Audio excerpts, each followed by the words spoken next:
Hey guys, Mike here. Today we're going to take a look at Penultimate for the iPad. This essentially turns your iPad into a notebook. This is the main screen right here with the notebooks. And what's cool is you can have multiple notebooks and then have multiple pages inside of each notebook. All right, so pretty cool. Let's make a new notebook. So there's our new one. And we'll name it. Go back to notebook screen. And we'll just call this one test. So we just called that test.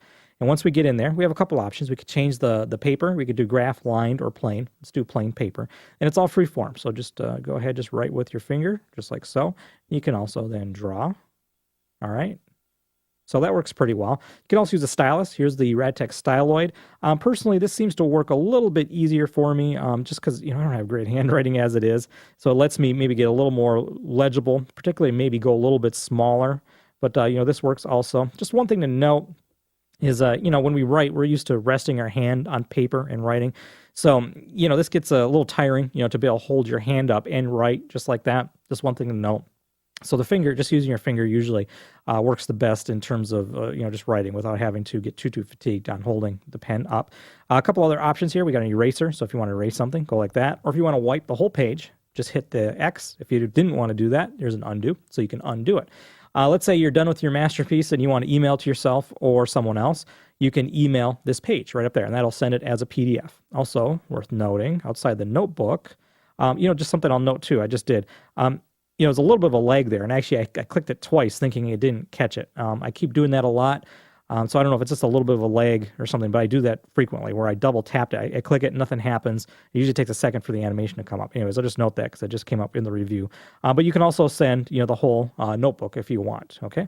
And email, and send the whole thing. So we'll delete this one. Let's take a look here. This is the one that it came with, just to give you an example of what you can do inside the app. So just flip through this. In order to turn pages, just click the left, right, corner of it, just like so.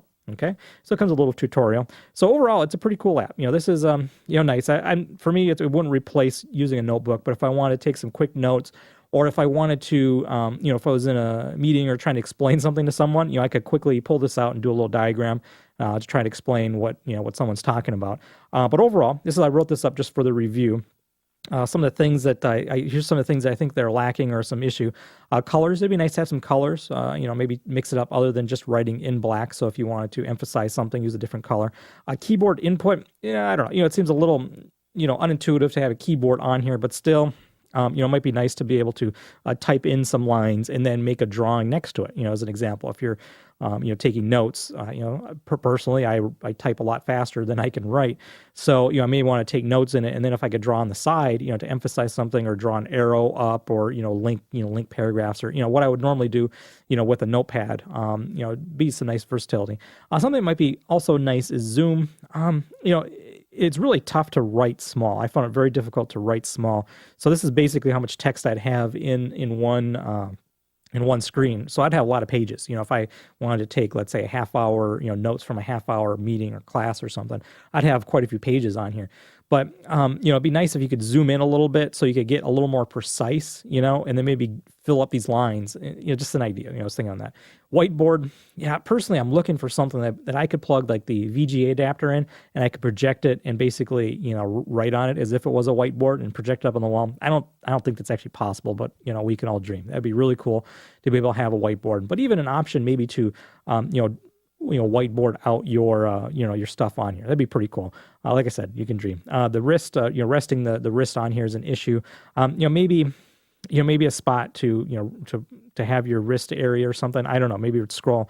But that's just something that was limiting about it. Also, I guess I'll mention this here. So this is how it works in landscape mode. It's really made to go in portrait, but it zooms like this. So things that I really liked about it is the multiple notebooks. Very cool. Lots of pages, so just keep on adding pages. The PDF export, that's very cool. And the 3 types of paper, that's cool, having different lines and whatnot. So there you go, guys. A quick look here at Penultimate for the iPad. All right, guys, this is Mike from Insanely Great Mac. Thanks for watching.